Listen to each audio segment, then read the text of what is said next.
بھارتی فضائیہ کو ایک اور سبکی کا سامنا۔ دبئی ایئر شو کے دوران بھارت کا جنگی طیارہ گر کر تباہ ہو گیا۔ غیر ملکی میڈیا کے مطابق لڑاکا طیارے میں تکنیکی خرابیوں کے باوجود اڑایا گیا۔ لڑاکا طیارے کے پائلٹ کو نکلنے کا موقع ہی نہیں ملا۔ پائلٹ حادثے میں ہلاک ہو چکا ہے۔ اس سے قبل ایک بھارتی طیارے کا تیل لیک ہونے کا بھی انکشاف ہوا تھا۔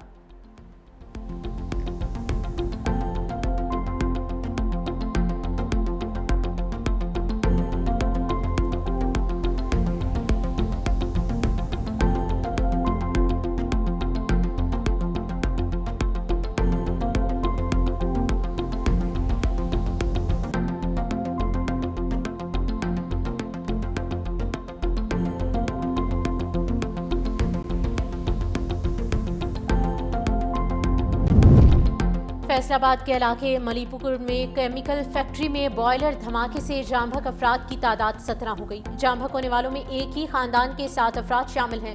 دھماکے سے 9 گھر منہدم ہو گئے۔ ریسکیو ٹیمز نے ملبے سے لاشوں اور زخمیوں کو نکال لیا۔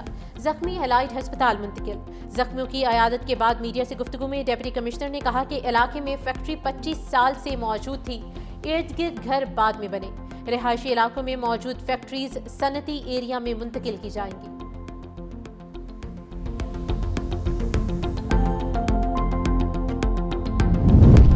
وزیر اعلیٰ پنجاب مریم نواز اور chairman peoples party Bilawal Bhutto کا فیکٹری بوائلر پھٹنے سے ہلاکتوں پر اظہار افسوس۔ متاثرہ خاندانوں سے اظہار تعزیت۔ وزیر اعلیٰ پنجاب مریم نواز کی ہدایت پر ریسکیو ٹیمز نے آپریشن مکمل کر لیا۔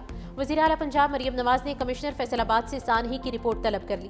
بلاول بھٹو زرداری کا حادثے کی فوری تحقیقات اور واقعات کی روک تھام کے لیے مؤثر اقدامات کا مطالبہ۔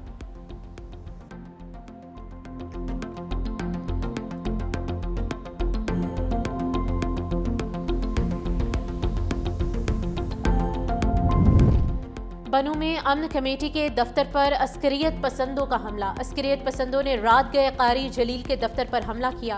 فائرنگ کے نتیجے میں امن کمیٹی کے 7 ارکان جاں بحق اور 1 زخمی ہو گیا۔ جاں بحق افراد میں دانش، کامران، ولی اللہ، نعمان، نیاز اور سفیان شامل ہیں۔ لاشیں ہسپتال منتقل۔ وزیر داخلہ محسن نقوی، گورنر اور وزیر اعلیٰ خیبر پختونخوا کا واقعے پر اظہار افسوس۔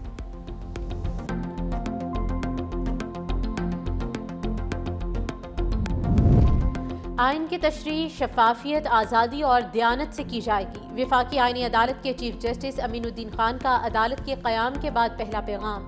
چیف جسٹس امین الدین خان نے کہا کہ بنیادی حقوق کا تحفظ آئینی عدالت کی اولین ترجیح ہے۔ آئینی عدالت کا قیام قومی آئینی جدوجہد کا اہم سنگ میل ہے۔ قانون کی حکمرانی اور آئین پاکستان سے اجتماعی وابستگی کی تجدید ہے۔ آئینی عدالت کو نہایت حساس اور نازک ذمہ داری سونپی گئی ہے۔ ہر معاملہ آئین کی بالادستی اور انصاف کے اصولوں کے ساتھ نمٹایا جائے گا۔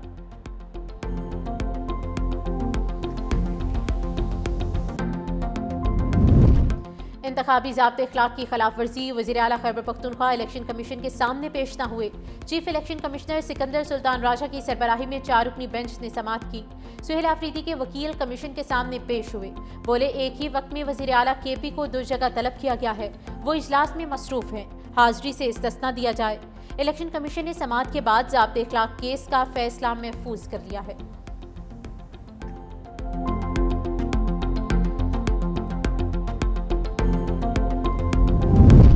محکمہ تعلیم سندھ کا نیا سنگ میل۔ وزیر اعلیٰ مراد علی شاہ نے اسکول سے باہر بچے کو ڈیجیٹل مائکرو اسکول میں لانا ہدف قرار دے دیا۔ کہا ایکسلریٹڈ ڈیجیٹل لرننگ پروگرام کا مقصد دور دراز علاقوں میں معیاری تعلیم کی مساوی رسائی ہے۔ فیز 1 کے 100 اسکولز میں واضح بہتری دیکھی گئی ہے۔ لڑکیاں تمام مضامین میں بہتر کارکردگی دکھا رہی ہیں۔ آئندہ 2 برس میں مزید 200 ڈیجیٹل مائکرو اسکولز قائم ہوں گے، جس سے مجموعی رسائی 30,000 بچوں تک پہنچ جائے گی۔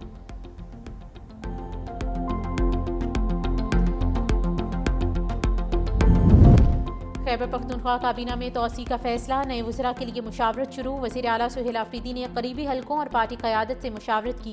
کابینہ میں مزید 5 وزراء، 3 مشیر اور 5 معاون خصوصی شامل کیے جانے کا امکان ہے۔ کابینہ میں شمولیت کے لیے ممبران اسمبلی اور پارٹی رہنماؤں کے وزیر اعلیٰ سے مسلسل رابطے جاری۔ نئے وزراء کو جنگلات، تعمیر و مواصلات، اعلیٰ تعلیم، زراعت جیسے اہم محکموں کے قلمدان دیے جائیں گے۔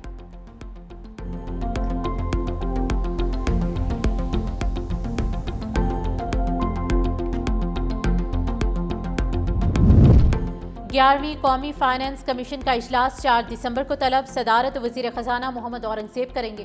چاروں صوبوں کے وزرائے خزانہ سندھ اور بلوچستان سے نجی ممبران اجلاس میں شامل ہوں گے۔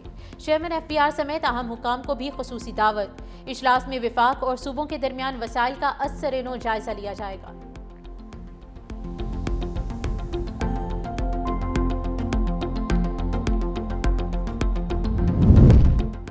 جماعت اسلامی کا 3 روزہ ملک گیر اجتماع عام لاہور سے شروع ہو کر ملک بھر سے لاکھوں شرکاء اجتماع میں شرکت کے لیے مینار پاکستان پہنچ گئے۔ مینار پاکستان پر عارضی خیمہ بستی اور شاپنگ سینٹرز قائم، ہسپتال اور کڈ زون بھی بنا دیے گئے۔ اجتماع کا باقاعدہ آغاز نماز جمعہ کے بعد ہوا۔ امیر جماعت اسلامی حافظ نعیم الرحمان افتتاحی سیشن سے خطاب کریں گے۔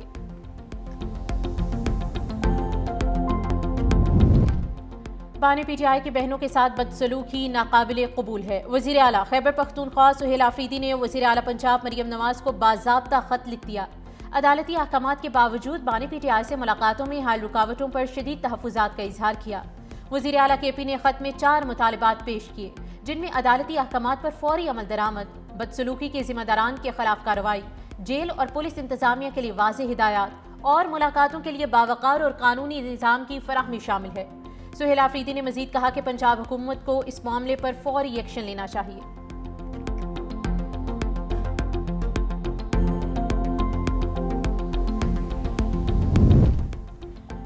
عوامی احتجاج یا سیاسی جدوجہد سے 27ویں ترمیم ختم ہو سکتی ہے۔ بیرسٹر گوہر کی آئینی عدالت کے باہر میڈیا سے گفتگو، کہا سپریم کورٹ اور آئین بحال ہوگا اور سب اپنی اصل صورت میں آئے گا۔ بیرسٹر گوہر علی خان کا خواتین کے تقدس اور ملاقاتوں کے مسائل پر بھی تحفظات کا اظہار اور الیکشن کمیشن پر زور دیا کہ پنجاب میں سیاسی سرگرمیوں کی اجازت دی جائے۔ بیرسٹر گوہر نے 23 تاریخ کو ضمن انتخابات میں بھرپور حصہ لینے کی اپیل کی، کہا جہاں 27ویں آئینی ترمیم کے خلاف ریفرینڈم بھی ہوگا۔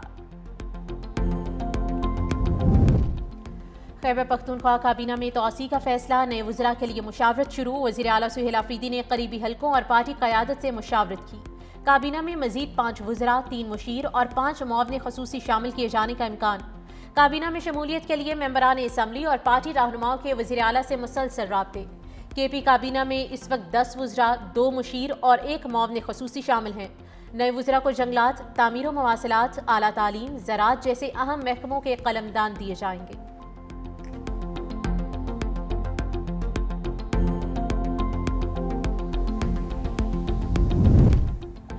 محکمہ تعلیم سندھ کا نیا سنگ میل، وزیر اعلیٰ سندھ مراد علی شاہ نے اسکول سے باہر ہر بچے کو ڈیجیٹل مائکرو اسکول میں لانا ہدف قرار دے دیا ہے۔ کہا ایکسلریٹڈ ڈیجیٹل لرننگ پروگرام کا مقصد دور دراز علاقوں میں معیاری تعلیم کی مساوی رسائی ہے۔ فیز 1 کے 100 اسکولوں میں واضح بہتری دیکھی گئی ہے۔ لڑکیاں تمام مضامین میں بہتر کارکردگی دکھا رہی ہیں۔ آئندہ 2 برس میں مزید 200 ڈیجیٹل مائکرو اسکولز قائم ہوں گے، جس سے مجموعی رسائی 30,000 بچوں تک پہنچ جائے گی۔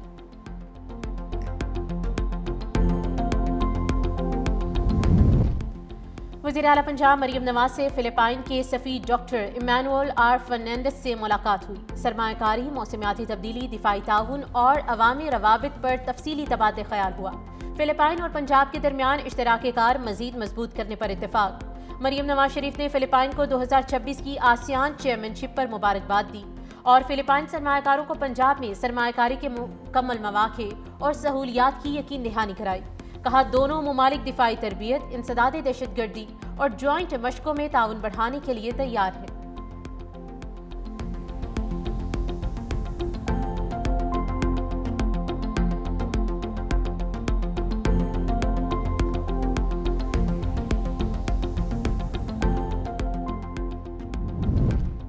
سینئر وزیر سندھ شرجیل انعام میمن سے ایشین ڈیولپمنٹ بینک کے وفد کنٹری ڈائریکٹر MFN کی قیادت میں ملاقات ہوئی ہے۔ شرجیل انعام میمن نے کہا کہ ریڈ لائن BRT منصوبہ سرکاری سطح پر مثالی بنانے کے لیے دن رات کام جاری ہے اور منصوبے میں درپیش تکنیکی اور یوٹیلیٹی چیلنجز کو حل کر کے تعمیراتی سلسلہ تیز کیا جا رہا ہے۔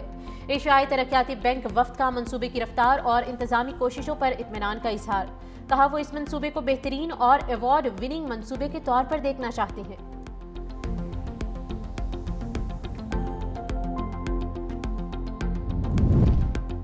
11ویں قومی فائنانس کمیشن کا اجلاس 4 دسمبر کو طلب، صدارت وزیر خزانہ محمد اورنگزیب کریں گے۔ چاروں صوبوں کے وزرائے خزانہ سندھ اور بلوچستان سے نجی ممبران اجلاس میں شامل ہوں گے۔ چیئرمین FBR سمیت اہم حکام کو بھی خصوصی دعوت دی گئی ہے۔ اجلاس میں وفاق اور صوبوں کے درمیان وسائل کا از سر نو جائزہ لیا جائے گا۔